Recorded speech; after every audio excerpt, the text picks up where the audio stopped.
Hello students, ਮੈਂ Ashim Mittal Brain Maker coaching classes ਦੇ ਇਸ ਆਨਲਾਈਨ ਪਲੇਟਫਾਰਮ ਤੇ ਤੁਹਾਡਾ ਸਵਾਗਤ ਕਰਦਾ ਹਾਂ। ਅੱਜ ਆਪਾਂ 2014 ਦੇ ਵਿੱਚ ਜਿਹੜਾ ਪੀਐਸ ਟੈਟ ਦਾ ਐਗਜ਼ਾਮ ਹੋਇਆ ਸੀਗਾ, ਉਹਦੇ ਐਮਸੀਕਿਊਜ਼ ਨੂੰ ਡਿਸਕਸ ਕਰਾਂਗੇ। ਉਹਦੇ ਸਾਈਕੋਲੋਜੀਕਲ ਪਾਰਟਸ ਆਪਾਂ ਸਿਰਫ ਆਨਸਰ ਨਹੀਂ ਲਗਾਵਾਂਗੇ, ਆਪਾਂ ਨਾਲ ਇਹ ਵੀ ਦੇਖਾਂਗੇ ਕਿ ਕਿਹੜਾ ਆਨਸਰ ਕਿਉਂ ਆਇਆ, ਇਹਦਾ ਆਨਸਰ ਕਿਉਂ ਆਇਆ। ਦੇਖੋ, ਕੁਐਸਚਨ ਨੰਬਰ 1, ਟਾਈਮ ਵੇਸਟ ਨਹੀਂ ਕਰਾਂਗੇ। Question number 1, Prerna seems to be overloaded with energy. ਕਿ ਜਿਹੜੀ ਪ੍ਰੇਰਨਾ ਹੈਗੀ ਹੈ ਉਹ ਊਰਜਾ ਨਾਲ ਭਰੀ ਹੋਈ ਹੈ। She bounce on her seat and frequently interrupt others. ਕਿ ਉਹ ਆਪਣੀ ਸੀਟ ਤੇ ਟਿੱਕ ਕੇ ਨਹੀਂ ਬੈਠ ਪਾ ਰਹੀ ਤੇ ਦੂਸਰੇ ਨੂੰ ਵਾਰ-ਵਾਰ ਜਿਹੜਾ ਹੈਗਾ ਤੰਗ ਕਰ ਰਹੀ ਹੈ। It is difficult for her to focus and listen to her teacher. ਉਹਨੂੰ ਬਹੁਤ ਪ੍ਰੋਬਲਮ ਆ ਰਹੀ ਹੈ ਕਿ ਟੀਚਰ ਨੂੰ ਫੋਕਸ ਕਰ ਸਕੇ, ਟੀਚਰ ਨੂੰ ਸੁਣ ਸਕੇ। She may be identify with, ਦੇਖੋ ਕਿਸ ਚੀਜ਼ ਨੂੰ ਆਇਡੈਂਟੀਫਾਈ ਕਰ ਰਹੀ ਹੈ, ਤਾਂ ਟਿਕ ਕੇ ਨਹੀਂ ਬਹਿ ਰਹੀ। ਇਹਦੇ ਵਿੱਚ ਲਰਨਿੰਗ ਡਿਸੇਬਿਲਿਟੀ ਦਾ ਕੋਈ ਮਤਲਬ ਨਹੀਂ ਹੈਗਾ। ਟਿਕ ਕੇ ਨਹੀਂ ਬਹਿ ਪਾ ਰਹੀ ਇਹਦਾ ਮਤਲਬ ਇਹ ਤਾਂ ਹੈ ਨਹੀਂ ਕਿ ਉਹਨੂੰ ਬਹੁਤ ਤਰ੍ਹਾਂ ਦੀ ਬਿਮਾਰੀਆਂ ਹੈਗੀਆਂ। ਟਿਕ ਕੇ ਨਹੀਂ, ਲਿਸਨ ਵਰਡ ਆ ਗਿਆ ਤਾਂ ਇਹਦਾ ਮਤਲਬ ਇਹ ਨਹੀਂ ਹੈਗਾ ਕਿ ਹੀਅਰਿੰਗ ਇੰਪੇਅਰਮੈਂਟ ਲਾ ਦੋਗੇ। ਉਹਨਾਂ ਨੇ ਲਿਖਿਆ ਕਿ ਉਹ ਫੋਕਸ ਨਹੀਂ ਕਰ ਪਾ ਰਹੀ, ਲਿਸਨ ਨਹੀਂ ਕਰ ਪਾ ਰਹੀ, ਤਾਂ ਇਹਦਾ ਮਤਲਬ ਹੀਅਰਿੰਗ ਇੰਪੇਅਰਮੈਂਟ ਨਹੀਂ ਹੈਗਾ। ਇਹਦਾ ਮਤਲਬ ਬੱਚੇ ਨੂੰ ਪ੍ਰੋਬਲਮ ਕਾਹਦੀ ਹੈ, ADHD, attention deficit hyperactivity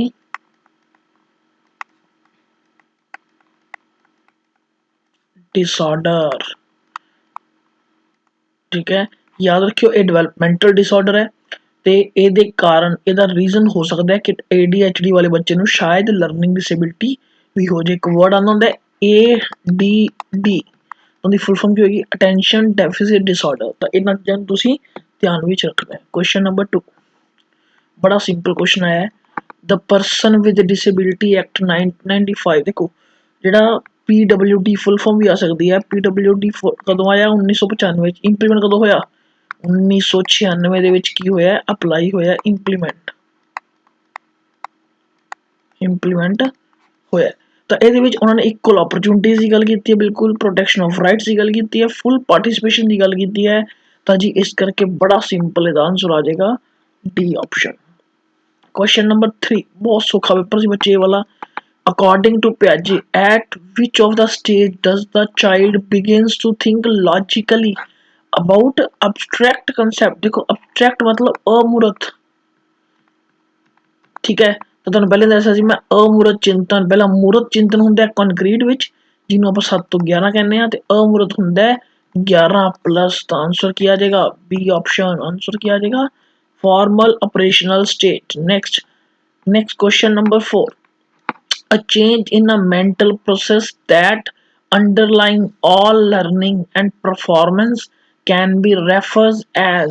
ਸਮੁੱਚੀ ਸਿਖਲਾਈ ਅਤੇ ਪ੍ਰਦਰਸ਼ਨ ਦੇ ਮੂਲ ਵਿੱਚ ਮਾਨਸਿਕ ਪ੍ਰਕਿਰਿਆਵਾਂ ਵਿਚਲੇ ਪਰਿਵਰਤਨ ਨੂੰ ਕਿਹਾ ਜਾਂਦਾ ਹੈ। ਪਰਿਵਰਤਨ ਨੂੰ ਕੀ ਕਹਿੰਦੇ, ਦੇਖੋ ਮਾਨਸਿਕ ਹੈ, ਮੈਂਟਲ ਦੀ ਗੱਲ ਕਰ ਰਹੇ ਹਾਂ, ਮੈਂਟਲ ਪ੍ਰੋਸੈਸ ਦੀ ਗੱਲ ਕਰਦੇ ਹਾਂ, ਮੋਰਲ ਮੈਚੂਰੇਸ਼ਨ ਤਾਂ ਆਏਗਾ ਹੀ ਨਹੀਂ, ਸੋਸ਼ੋ ਇਕਨੋਮਿਕ ਦਾ ਕੋਈ ਮਤਲਬ ਹੈ ਹੀ ਨਹੀਂ, ਇੰਟੈਲੈਕਚੁਅਲ ਆਪਾਂ ਗੱਲ ਨਹੀਂ ਕਰ ਰਹੇ। ਤਾਂ ਆਂਸਰ ਸਿੱਧਾ ਕੀ ਬਣ ਜਾਏਗਾ, ਆਂਸਰ ਬਣ ਜਾਏਗਾ ਬੀ ਆਪਸ਼ਨ। ਕਿਉਂਕਿ ਕੋਗਨੇਟਿਵ ਇਜ਼ ਰਿਲੇਟਡ ਟੂ ਮਾइंड ਐਂਡ ਕੋਗਨੇਟਿਵ ਇੱਕ ਆ ਵਰਡ ਵੀ ਹੁੰਦਾ ਹੈ, ਐਂਡ ਕੋਗਨੇਟਿਵ ਕਿਹਦੇ ਨਾਲ ਸੰਬੰਧਿਤ ਹੈ, ਐਕਟੀਵਿਟੀ।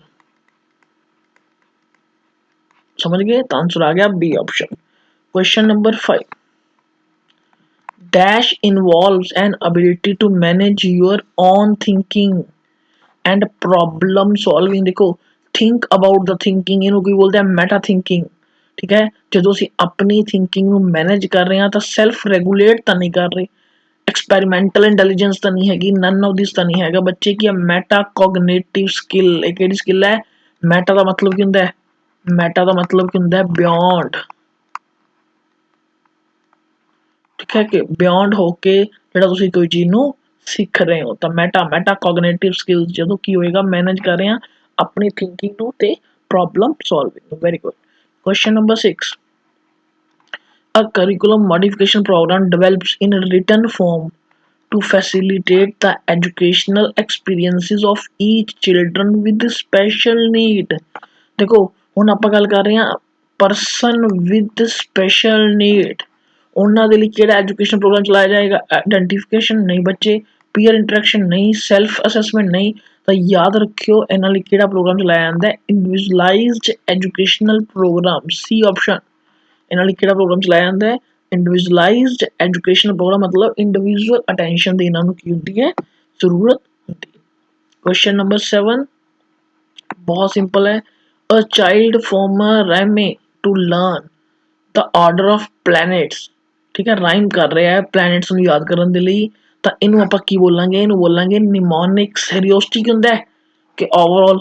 ਠੀਕ ਹੈ, ਹੁਣ ਦੇਖੋ ਆਪਾਂ ਯਾਦ ਕਰਦੇ ਨਾ, ਮਾਈ ਵੈਰੀ ਐਜੂਕੇਟਡ ਮਦਰ ਜਸਟ ਸਰਵ ਅਸ ਨਿਊਡਲਸ, ਐਮ ਤੇ ਮਰਕਰੀ ਵੀਨਸ ਅਰਥ ਹੋ ਗਏ ਆਂਦੇ ਪਏ ਨਾ, ਤਾਂ ਮੈਂ ਯਾਦ ਕਰਨ ਲਈ ਬਣਾ ਰਿਹਾ। ਤਾਂ ਇਹਨੂੰ ਕੀ ਬੋਲਦੇ ਆ, ਨਿਮੋਨਿਕਸ ਬੋਲਦੇ ਆ। ਚੰਕਿੰਗ ਦੇ ਵਿੱਚ ਹੁੰਦਾ, ਮੈਥ ਵਿੱਚ ਹੁੰਦਾ, ਦੇਖੋ ਚੰਕ ਹੁੰਦਾ, ਚੰਕ ਤੋਂ ਵਰਡ ਹੁੰਦਾ ਨਾ, ਚੰਕ ਮਤਲਬ ਛੋਟੇ ਟੋਟਿਆਂ 'ਚ ਵੰਡ ਲੈਣਾ, ਕਿ ਵੱਡੀ ਚੀਜ਼ ਸੀਗੀ ਉਹਨੂੰ ਛੋਟੇ ਟੋਟਿਆਂ 'ਚ ਵੰਡ ਲਿਆ। ਜਿਵੇਂ ਮੈਂ ਕਹਾਂ ਦੇਖੋ ਡਿਸਨੋਮੀਆ। ਠੀਕ ਹੈ, ਹੁਣ ਮੈਨੂੰ ਬੋਲਣਾ ਨਹੀਂ ਆਉਂਦਾ ਡਿਸਨੋਮੀਆ, ਮੈਂ ਕਿਹਾ ਡਿਸਨੋਮੀਆ, ਇਹ ਕੀ ਮੈਂ ਕਰਤਾ, ਚੰਕ ਕਰਤਾ। ਤਾਂ ਇਹਦੇ ਚੰਕਿੰਗ ਥੋੜਾ ਰਾਈਮ ਬਣਾ ਰਹੇ ਹਾਂ ਆਪਾਂ ਕਿਸੇ ਚੀਜ਼ ਨੂੰ ਯਾਦ ਕਰਨ ਦੇ ਲਈ, ਤਾਂ ਉਹਦਾ ਆਂਸਰ ਕੀ ਆ ਜਾਏਗਾ, ਨਿਮੋਨਿਕਸ। ਆਂਸਰ ਕੀ ਆ ਜਾਏਗਾ, B option. Next, Bruner identified 3 major steps. देखो ब्रूनर थ्योरी किहड़ी सी, कॉग्निटिव डेवलपमेंट। किहड़ी थ्योरी सी, कॉग्निटिव डेवलपमेंट, जिहदे विच उन्होंने 3 स्टेजेस की गल कीती है।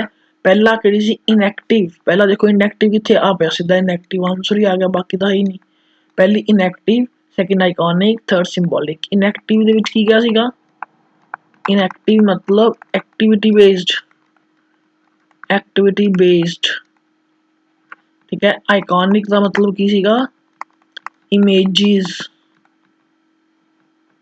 ते सिंबॉलिक का मतलब की सीगा, लैंग्वेज। टाइम पीरियड की सीगा 0 तो 1, 1 to 6 एंड 7 प्लस। तो आंसर क्या आ गया, C option.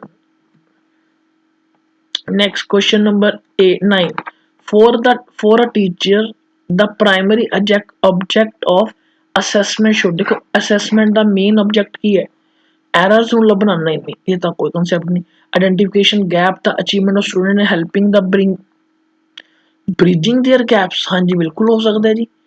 Third, measure the achievement of the student, नहीं मेजर करना नहीं आएगा। Assessment for the relation of और promotion of a child, promotion of child, नहीं बच्चे ऐसा कोई मतलब नहीं हैगा।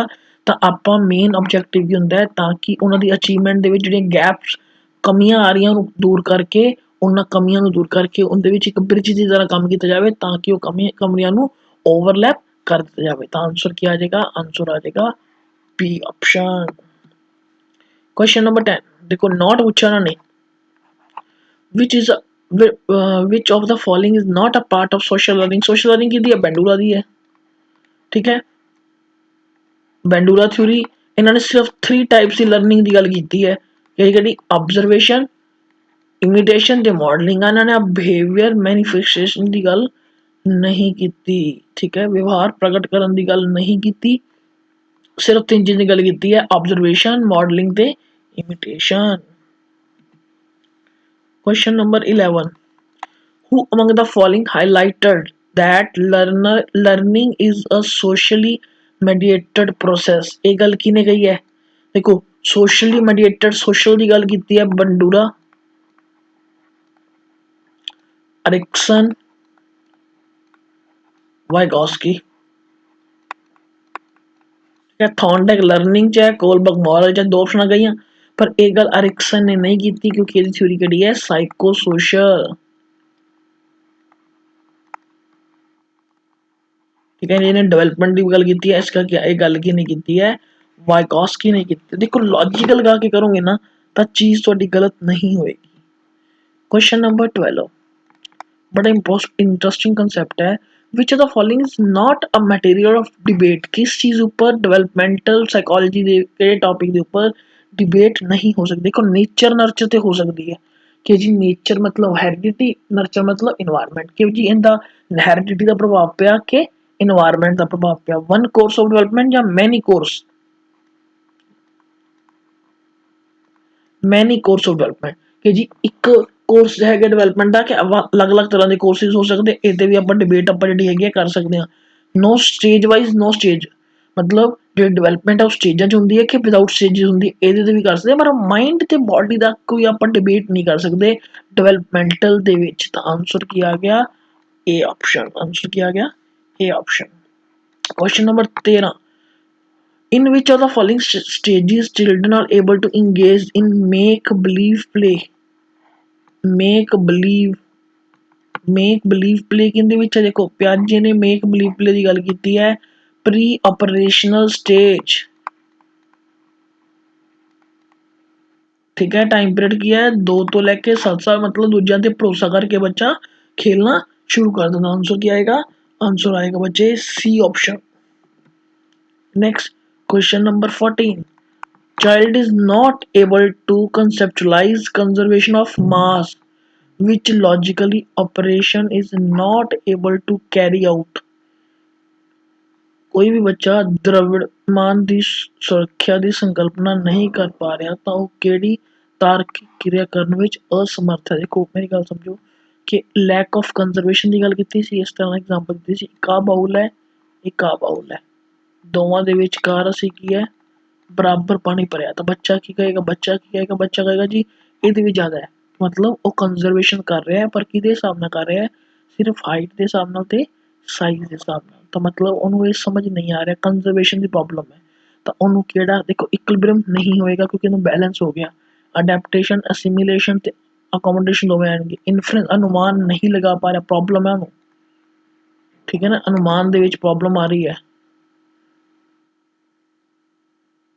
A child is not able to conceptualize conservation of mass and आप एक बार क्वेश्चन दोबारा पढ़ लेने हैं, mass with logical operations is not able to carry out. बच्चा किस चीज़ नू नहीं कर पा रहा, किस चीज़ नू जिहड़ा हैगा बच्चा नहीं कर पा रहा दी गल कर रहे हैं बच्चे, तो बच्चे नू इहदा मतलब रिवर्सिबिलिटी कंसैप्ट समझ नहीं आ रहा, ठीक है। उन्होंने 1 to 10 तो आंदा है पर 10 to 1 नहीं आ रहा। उन्होंने ये तो पता है कि बस जिहड़ा उचाई है ज़्यादा होएगा, पर उन्हें नहीं पता कि दोवां दे विच बराबर पानी भी हो सकता है। तो आंसर क्या आ जाएगा? आंसर आ जाएगा बच्चे सी ऑप्शन। आंसर क्या आ जाएगा?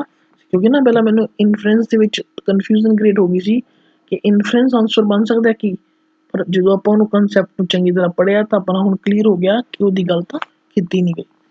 Next question number 15, the idea that regards language as a unique human accomplishment each into the structure of the brain can called as, इनू की कहांगे? देखो बच्चे इनू बोलांगे आपां नेटिविस्ट। नेटिविस्ट की गल किने कीती है? चॉम्स्की ने।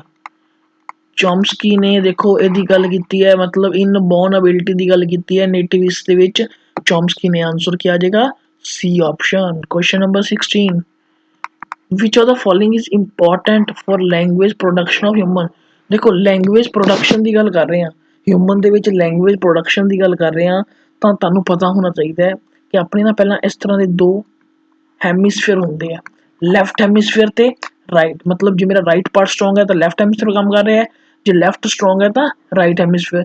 ये 4 लॉब्स होंगे हैं, तो इन्हां दे विच ऑपोजिट 2 एरियाज होंगे हैं, वार्निक एरिया ते ब्रोका एरिया। ਜਿਹੜਾ लैंग्वेज प्रोडक्शन है ਇਹਦੇ ਲਈ ਕਿਹੜਾ एरिया ਹੁੰਦਾ बच्चे?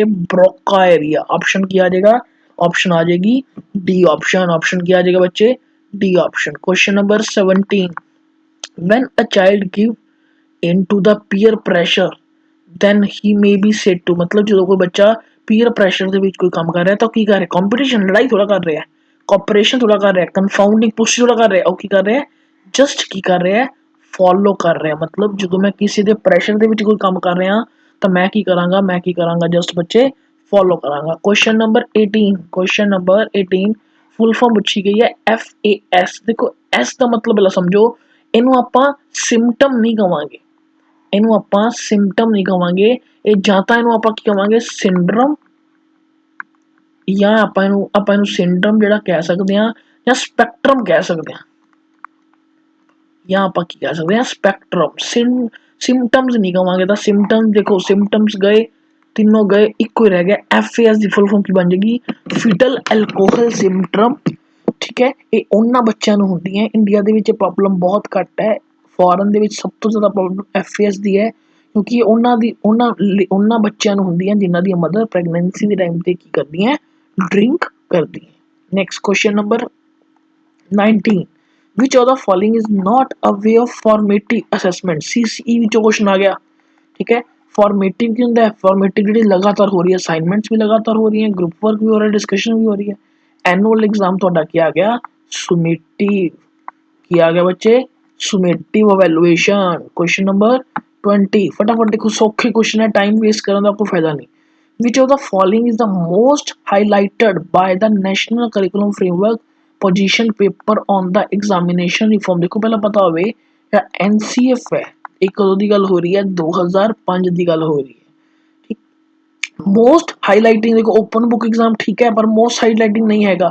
टेस्ट परफॉर्मेंस की गल नहीं की, फ्लैक्सीबल सीटिंग अरेंजमेंट की गल नहीं की, उन्होंने गल कादी की है, उन्होंने गल की है कॉन्टीन्यूस असैसमेंट की। किहदी गल की उन्होंने, कॉन्टीन्यूस असैसमेंट की। क्वेश्चन नंबर 21 देखो, क्वेश्चन नंबर 21 दे विच उन्होंने कुछ नहीं लिखा, सिर्फ लिखा सीक्वेंस। तुहानूं पता होना चाहिए पॉइंट्स कित्थों आ गए, बेंडूरा बेंडूरा बेंडूरा थ्योरी किहड़ी है, सोशल लर्निंग। किहड़ी थ्योरी है, सोशल लर्निंग, जिहदे विच उन्होंने 4 स्टेप्स की गल की है, attention, retention, production, motivation. Option किया गया ए ऑप्शन बिल्कुल सही आंसर है अपना।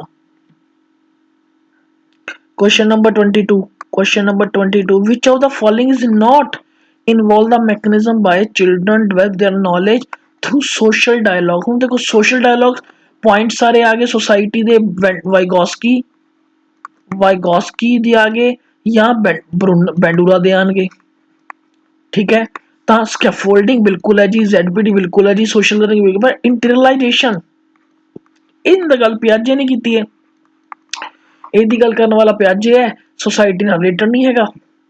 आंसर आ गया जी, नॉट पूछा उन्होंने, D option. Question number 23, when a teacher gives the previous knowledge of his learners। ਜਦੋਂ ਵਿਦਿਆਰਥੀ, ਜਦੋਂ ਇੱਕ ਅਧਿਆਪਕ, ਬੱਚੇ ਸਪੈਲਿੰਗ ਗਲਤ ਲਿਖਿਆ ਹੋਇਆ ਹੈ, ਜਦੋਂ ਇੱਕ ਅਧਿਆਪਕ ਆਪਣੇ ਵਿਦਿਆਰਥੀ ਸਮਰਥਨ ਨੂੰ ਪਰਖਦਾ ਹੈ, मतलब प्रीवियस नॉलेज चेक करता पिया है, तो ਇਹਦਾ ਸੰਬੰਧ ਕਿਹਦੇ ਨਾਲ ਆਏਗਾ। देखो ਇਹਦਾ इन ਤਾਂ है ही नहीं, एज अपने आप ਹੁੰਦਾ, ਇੱਥੇ ऑफ है, ठीक है, ऑफ एंड ते ਹੁੰਦਾ, तो आंसर किया गया असेसमेंट फॉर लर्निंग। आंसर किया गया assessment for learning. Question number 24, question number 24, in order to study of influence of environment on the intelligence, which of the following method is not suitable। कि बुद्धि ते वातावरण के प्रभाव का अध्ययन करने लिए केड़ी विधि सही नहीं है। देखो ट्विन स्टडी बिल्कुल सही है, कि दो जुड़वा बच्चे है जी, दो तरह है ना, आइडेंटिकल ट्विंस ते फैटर्नल ट्विंस, इन्हां दी मैं कर रहा, किहदा इफेक्ट पै रहा। अडॉप्टेशन, किहने जन्म दिता, किहने अडॉप्ट किया, लॉन्गिट्यूड लगातार बिल्कुल कर रहे हैं जी। पर साइकोलॉजिकल स्टडीज यह कोई कंसैप्ट नहीं होता बच्चे, तो आंसर किया जाएगा B option. Question number 25, question number देखो आप ना 25 नंबर क्वेश्चन की गल कर रहे हैं, ध्यान ना समझो। Who strongly claim that he can train an individual to be any time he want irrespectively of his tendency abilities race culture. तुहानू पता है को मैनू एक बच्चा दिओ, मैं उसनू ओ बना देवांगा जो तुसी चाहते हो। ये गल किने कही है, वाटसन ने कही है। सिंपल सोबर है, देखो सिर्फ उन्होंने ना वर्ड बदलते, कंसैप्ट बदलते ते क्वेश्चन बनाता, गल उही है, मैनू एक बच्चा दो मैं उसनू ओ बना देवांगा जो तुसी चाहते हो। तो यह गल किने कही है, वाटसन ने कही है, B option. Question number 26, question number 26 की गल हो रही है, आइडेंटिटी वर्सेस रोल कंफ्यूजन कित्थों आ गया, एरिक्सन चो आ गया, ठीक है, कित्थों आ गया बच्चे, एरिक्सन चो आ गया। आइडेंटिटी वाली रोल कंफ्यूजन किहदे विच है, एडोलसेंस दे विच है। एडोलसेंस कितनी स्टेज है, 5वीं स्टेज है, जिसका टाइम पीरियड की है 12 तो लेके 20 साल, ठीक है। एरिक्सन थ्योरी है, एडोलसेंस स्टेज चो पूछा गया, आंसर आ गया तुहाडा नाल दी नाल बी ऑप्शन। सारी चीज़ ध्यान रखा करो। Question number 27, dash is the proponent of constructive framework. देखो कंस्ट्रक्टिव फ्रेमवर्क का प्रोपोनेंट किनू मन्निया जाता है, जीन पियाजे नू मन्निया जाता है। पियाजे थ्योरी किहड़ी है, कॉग्निटिव ਕਿਹੜੀ ਥਿਊਰੀ ਹੈ? ਕੋਗਨੇਟਿਵ ਡਿਵੈਲਪਮੈਂਟ। ਬੱਚੇ ਲੈਕਚਰ ਨੂੰ ਲਾਈਕ ਜ਼ਰੂਰ ਕਰ ਦਿਆ ਕਰੋ। ਅਸੀਂ ਤੁਹਾਡੇ ਲਈ ਮਿਹਨਤ ਕਰ ਰਹੇ ਹਾਂ, ਤੁਹਾਡੇ ਤੋਂ ਵੀ ਐਕਸਪੈਕਟ ਕਰਦੇ ਹਾਂ ਕਿ ਤੁਸੀਂ ਲੈਕਚਰ ਤੇ ਲਾਈਕ ਕਰੋਗੇ, ਸ਼ੇਅਰ ਜ਼ਰੂਰ ਕਰੋਗੇ। Question number 28, will solving a problem if an individual reach a solution of sudden। ਇੱਕਦਮ ਨਾ ਪਹੁੰਚ ਰਿਹਾ ਤਾਂ ਇੱਕਦਮ ਨਾ ਦੇਖੋ ਟ੍ਰਾਇਲ ਐਰਰ ਤਾਂ ਪਹੁੰਚਾਂਗਾ ਨਹੀਂ। ਇਮੀਟੇਸ਼ਨ ਦੀ ਗੱਲ ਬੈਂਡੂਰਾ ਨੇ ਕੀਤੀ ਹੈ, ਆਬਜ਼ਰਵੇਸ਼ਨ ਦੀ ਗੱਲ ਬੈਂਡੂਰਾ ਨੇ ਕੀਤੀ ਹੈ, ਤਾਂ ਕਿੱਥੇ ਪਹੁੰਚਾਂਗੇ? ਕਿਹੜੀ ਥਿਊਰੀ ਹੈ? ਇਨਸਾਈਡ ਥਿਊਰੀ, ਜਿਹੜੀ ਕਿ ਕਿਹਦੀ ਹੈ? ਕੋਹਲਰ ਦੀ ਹੈ। ਕਿਹਦੀ ਹੈ ਬੱਚੇ? ਕੋਹਲਰ ਦੀ ਥਿਊਰੀ ਹੈ। ਉਹਨੇ ਕਿਹਾ ਨਾ ਕਿ ਮੈਂ ਬੱਚਾ ਸੋਚੇਗਾ, ਕਹੇਗਾ ਹਾਂ ਐ ਇੱਕਦਮ ਆਈਡੀਆ ਤੇ ਪਹੁੰਚ ਰਹੇ ਹਾਂ, ਤਾਂ ਆਂਸਰ ਕੀ ਆ ਗਿਆ? B option. Question number 29, as per Erikson theory, ਦੁਆਰਾ ਅਰਿਕਸਨ ਜੋ ਕੁਐਸਚਨ ਆ ਗਿਆ, in which stage is the most engaged to learner and mastery skills value his culture। ਹੁਣ ਦੇਖੋ ਮਾਸਟਰੀ ਸਕਿੱਲ ਸਿੱਖ ਰਿਹਾ, ਠੀਕ ਹੈ, ਤਾਂ ਡਾਲਰ ਸੈਂਸ ਨਾਲ ਲਗਾ ਦਿਓ। ਮੈਂ ਜ਼ਿਆਦਾ ਲਰਨ ਕਰ ਰਿਹਾ, ਮਾਸਟਰੀ ਸਕਿੱਲ ਸਿੱਖ ਰਿਹਾ ਕਲਚਰ ਦੀਆਂ, ਤਾਂ ਕਿੱਥੇ ਸਿੱਖੂਗਾ? ਜਦੋਂ ਮੈਂ ਦੋਸਤਾਂ ਨਾਲ ਮਿਲੂੰਗਾ। ਦੋਸਤਾਂ ਨਾਲ ਕਦੋਂ ਮਿਲੂੰਗਾ? ਜਦੋਂ ਮੈਂ ਸਕੂਲ ਜਾਊਂਗਾ। ਸਕੂਲ ਕਿੱਥੇ ਜਾ ਰਿਹਾ? ਫੋਰਥ ਸਟੇਜ ਦੇ ਵਿੱਚ। ਜਦੋਂ ਮੇਰਾ ਟਾਈਮ ਪੀਰੀਅਡ ਕੀ ਹੈ? ਮੇਰਾ ਟਾਈਮ ਪੀਰੀਅਡ ਦੇ ਵਿੱਚ ਕੀ ਹੈ? ਦੇਖੋ ਬੱਚੇ 5 ਤੋਂ ਲੈ ਕੇ 12 ਸਾਲ। ਤਾਂ ਆਂਸਰ ਕੀ ਆ ਗਿਆ? ਆਟੋਨੋਮੀ ਨਹੀਂ ਆਏਗਾ ਜੀ, ਇਨੀਸ਼ੀਏਟਿਵ ਨਹੀਂ ਆਏਗਾ, ਕੀ ਆਏਗਾ? Industry versus infinity, B option. ਯਾਦ ਕਰ ਲਓ ਸਾਰੇ concept. In an inclusive setup, ਇਹਦਾ ਮਤਲਬ ਕੀ ਹੁੰਦਾ? ਇਨਕਲੂਸਿਵ ਦੇਖੋ normal plus abnormal plus given facilities ਦੇਖਦੇ ਹਾਂ। Each student accommodate himself or herself with the school system, ਨਹੀਂ ਭਾਜੀ ਇਹ ਤਾਂ ਜੀ ਫਿਰ ਇੰਟੀਗ੍ਰੇਟ ਹੋ ਗਿਆ। ਇਹ ਤਾਂ ਕੀ ਹੋ ਗਿਆ? ਇੰਟੀਗ੍ਰੇਟਡ ਐਜੂਕੇਸ਼ਨ ਹੋ ਗਿਆ। The children with special need study in separate, ਨਹੀਂ ਅਲੱਗ ਨਹੀਂ ਕਰਨਾ। The school has flexible curriculum accommodate each child, ਬਿਲਕੁਲ ਹੋ ਸਕਦਾ ਜੀ, ਬੱਚੇ ਦੇ ਅਕੋਰਡਿੰਗ ਬਣਾਓ। All children with special need play each other, ਕਿਉਂ? ਕੱਲੇ ਸਪੈਸ਼ਲ ਇਕੱਠੇ ਖੇਲਣਗੇ। ਤਾਂ ਇਹ ਕੀ ਹੋ ਗਿਆ ਜੀ? ਆਂਸਰ ਆ ਗਿਆ ਸੀ ਆਪਸ਼ਨ। ਆਂਸਰ ਕੀ ਆ ਗਿਆ? ਸੀ ਆਪਸ਼ਨ। ਤਾਂ ਦੇਖੋ ਆ ਕੁਐਸਚਨ ਨੰਬਰ ਕੀ ਸੀ ਆਪਣਾ? 30। ਤਾਂ ਅੱਜ ਆਪਾਂ ਜਿਹੜਾ 2014 ਦਾ ਪੇਪਰ ਸੀਗਾ, 2014 ਦੇ ਪੇਪਰ ਨੂੰ ਪ੍ਰੋਪਰਲੀ ਡਿਸਕਸ ਕੀਤਾ, ਡਿਟੇਲ ਦੇ ਵਿੱਚ ਸਮਝਿਆ ਕਿ ਕਿਹੜੀ ਕਿਹੜੀ ਆਪਸ਼ਨਸ ਪੇਪਰ ਦੇ ਵਿੱਚ ਆਈਆਂ ਹੋਈਆਂ 2014 ਦੇ ਵਿੱਚ, ਕੀ ਪੇਪਰ ਕਿੰਨਾ ਸੌਖਾ ਪੇਪਰ ਹੈ। ਦੇਖੋ ਕਿੰਨਾ ਆਪਾਂ ਬਹੁਤ ਘੱਟ ਟਾਈਮ ਦੇ ਵਿੱਚ ਜਿਹੜਾ ਹੈਗਾ ਇੰਨਾ ਇਸ ਪੇਪਰ ਨੂੰ ਪੂਰੀ ਤਰ੍ਹਾਂ ਡਿਸਕਸ ਕਰ ਲਿਆ ਸਾਈਕੋ ਪਾਰਟ ਨੂੰ। ਤਾਂ ਬੱਚੇ ਸਾਡੇ ਨਾਲ ਜੁੜੇ ਰਹੋ, ਸ਼ੇਅਰ ਕਰਦੇ ਰਹੋ, ਲੈਕਚਰ ਨੂੰ ਡਿਸਕਸ ਕਰਦੇ ਰਹੋ। ਕੋਈ ਵੀ ਪ੍ਰੋਬਲਮ ਹੈ ਕਮੈਂਟ ਬਾਕਸ ਵਿੱਚ ਦੱਸ ਸਕਦੇ ਹੋ, ਤਾਂ ਅਸੀਂ ਤੁਹਾਡੀ ਉਸ ਪ੍ਰੋਬਲਮ ਨੂੰ ਜ਼ਰੂਰ ਸੋਲਵ ਕਰਾਂਗੇ। Thank you very much.